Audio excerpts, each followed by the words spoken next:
Assalamualaikum warahmatullahi wabarakatuh.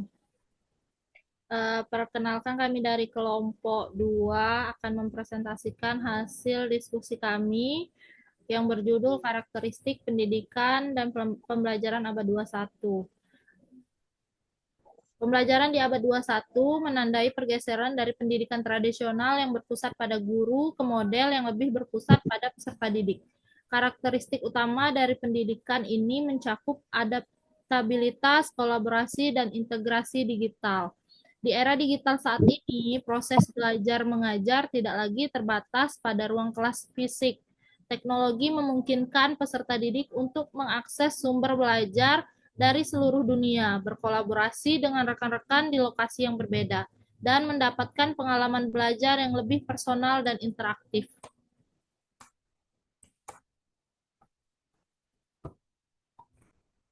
Pendekatan pembelajaran berpusat pada peserta didik. Fasilitator pembelajar. Pendidik berfungsi sebagai fasilitator yang mendukung eksplorasi dan inisiatif peserta didik, bukan sebagai sumber pengetahuan tunggal. Pengembangan keterampilan, mendorong perkembangan keterampilan abad 21 seperti pemikiran kritis, pemecahan masalah, dan kemampuan komunikasi digital.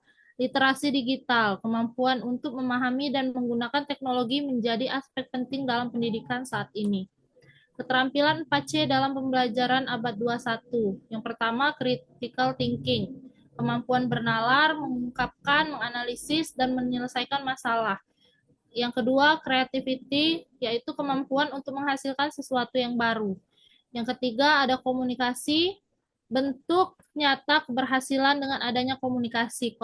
Yang keempat, ada kolaborasi, yaitu mampu bekerja sama, saling bersinergi dengan berbagai pihak, dan bertanggung jawab dengan diri sendiri, masyarakat, dan lingkungan. Karakteristik rancangan pembelajaran abad 21. Kolaborasi guru dan peserta didik. Yang kedua, mengintegrasikan teknologi informasi dan komunikasi. Yang ketiga, mengembangkan kemampuan literasi.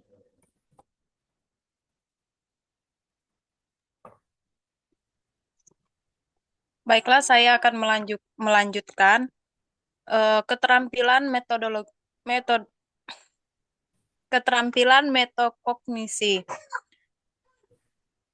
Metakognisi diartikan sebagai pemikiran mengenai pemikiran kita sendiri yang merupakan interaksi antara tiga aspek penting, yaitu pengetahuan tentang proses berpikir kita sendiri, pengontrolan atau pengaturan diri, serta keyakinan dan intuisi. Keterampilan tersebut merupakan kesadaran berpikir seseorang tentang proses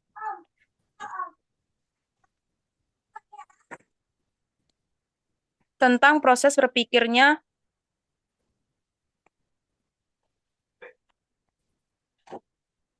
Maaf, saya lanjutkan. Keterampilan tersebut merupakan kesadaran berpikir seseorang tentang proses berpikirnya sendiri, baik tentang apa yang diketahui maupun apa yang akan dilakukan. Berpikir tentang apa yang dipikirkan dalam hal ini berkaitan dengan kesadaran siswa terhadap kemampuannya untuk memecahkan masalah.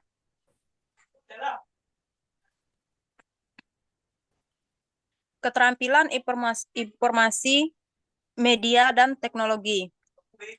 Yang pertama yaitu akses informasi. Kemampuan mengakses informasi yang berlimpah di era digital dan memanfaatkannya secara efektif untuk pembelajaran. Yang kedua yaitu adaptasi teknologi. Beradaptasi dengan perubahan pesat dalam perangkat teknologi dan memanfaatkannya untuk meningkatkan proses pembelajaran.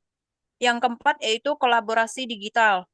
Kemampuan untuk kolaborasi dan memberikan kontribusi individu dalam skala yang belum pernah terjadi sebelumnya melalui platform digital.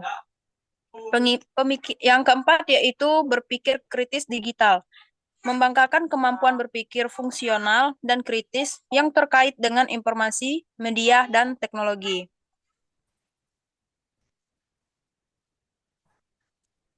Penggunaan dan analisis media. Yang pertama yaitu penggunaan informasi. Menggunakan informasi secara akurat dan kreatif untuk menyelesaikan masalah yang menghadapi dalam berbagai konteks pembelajaran. Yang kedua yaitu pengelolaan informasi. mengelola arus informasi dari berbagai sumber, dan menerapkan pemahaman berdasarkan tentang masalah etika seputar akses dan penggunaan informasi. Yang terakhir yaitu analisis kritis media. Memahami bagaimana dan mengapa pesan media dibuat, memeriksa bagaimana individu menafsirkan pesan secara berbeda, dan bagaimana media dapat mempengaruhi keyakinan.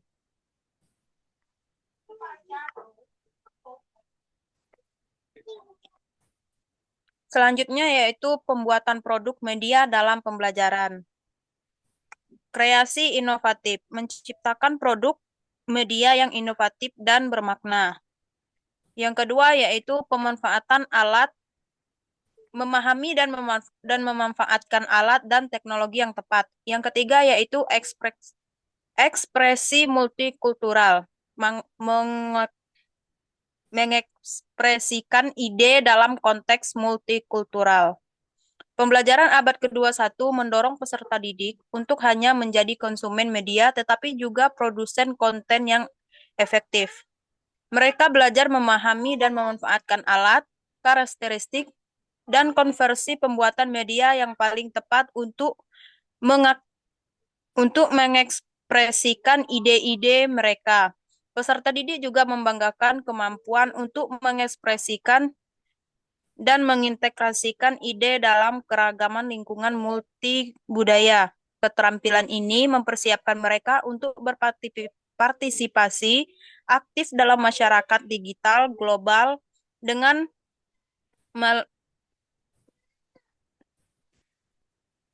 teknologi informasi dan komunikasi.